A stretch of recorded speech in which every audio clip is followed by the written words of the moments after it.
Hello, my name is Yogendra Joshi. I welcome you to the third photography tutorial on macro photography. In this tutorial, we are going to discuss light.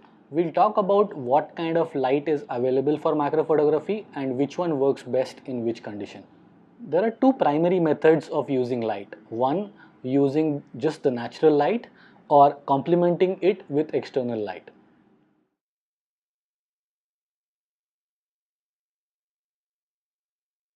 With natural light, you can get some really cool results. You can have your subject and the background evenly lit. That said, it poses a lot of challenges. Natural light is never enough for macro photography, and you need your subjects to be absolutely still. And even this amount of movement on this branch is going to create a blurry mess on this flower. So when you are choosing subjects for macro, especially in a natural light, you will have to limit yourself to a flower, much bigger flower than this, or insects which are absolutely not moving. At high magnifications, you would need to keep your aperture at a low value, f8 or f11 or even f16. Now at that aperture, you would need your shutter speed to be at 1 by 100, 1 by 200 or even higher, and that too in the broad daylight when the sun is up. But when the sun is down, in the evening or in the morning or in the shade, you would need your shutter speed to go down even at 1 by 5 or 1 by 10. That poses a real problem for macro photography in natural light. We can do two things to counter this challenge. We can either use a tripod or raise the ISO. Let's look at both the solutions. As far as tripod goes, let's look at our subject first. Our subject is this tortoise beetle under this leaf. Now, raising the tripod at the perfect level for this tortoise beetle and hoping that it does not move, that's going to be really challenging even in the broad daylight. The second solution is to raise the ISO.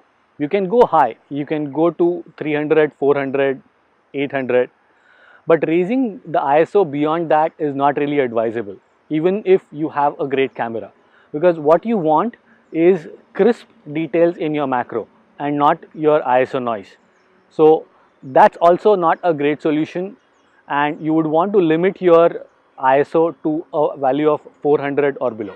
As far as equipment is concerned, it is advisable to use a dedicated macro lens if you are trying to shoot macro in the natural light, because you can go really down on the aperture and those glasses are beautifully made.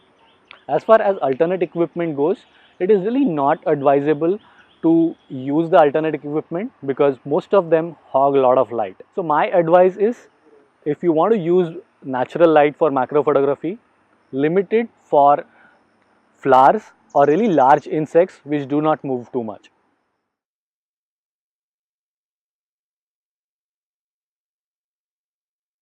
Now let's talk about artificial light. Now artificial light could be of two kinds, continuous or flashlight. Now for continuous light, we can use something like a table lamp.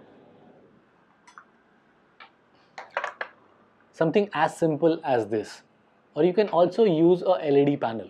Now as far as continuous lighting is concerned, it is pretty good for indoor studio shots, for example flowers. Over 90 to 95% of all my macro work is using a flash, be it a pop-up flash or an external flash. Now, before I talk about various kinds of flashes and how to use them, I thought it's a good idea to tell you my philosophy about the macro work and how to use flash and why to use flash. The equation is pretty simple. When you are shooting a macro, the most important thing that you want is absolutely crisp details. Now, how do you get crisp details? Is by freezing the subject. And how do you freeze a subject? By shutter speed. Now, you can use something like 1 by 4000 of a second and the subject would be frozen. But 1 by 4000 would never be sufficient for you in natural light, and flash would not allow you to go beyond 1 by 200 or 1 by 250. Now there is a neat trick with the flash. Your camera would not allow you to go beyond 1 by 200, but that does not mean your flash take that much time to fire the flash. It typically takes much smaller amount of time, 1 by 3000 or 1 by 8000 or somewhere in between. Now the way I work is I set up my camera and aperture and ISO in such a way that if my flash does not fire, I get a perfectly black picture. So for that, I typically set my aperture at f11, f14, sometimes even f22. I set up my ISO at 200 and then I leave the shutter speed at the maximum sync speed, which is 1 by 200 in my case. Now from there, the moment the flash fires, I will always get a crisp picture. I may be out of focus and that's something I can fix, but I will never ever get shake in my picture. And that is the most important thing as far as macro goes. Now that you know my philosophy behind my macro photography and why I use flash, let's try to look at various ways we can use flash, starting with the cheapest and the most obvious one, the pop-up flash. Pop-up flash is one of the most underappreciated parts of your camera. Now with just this pop-up flash, you can get some amazing results in macro. Now there are some limitations using a pop-up flash. You can actually cast a shadow of your pop-up flash onto your subject, considering the subject is really close to your lens. But there are very easy ways to fix it, and we are going to talk about diffusers, why to use them and how to create them in the next tutorial. The next category is a dedicated flash. Now you do not always need the most expensive flash that you can get.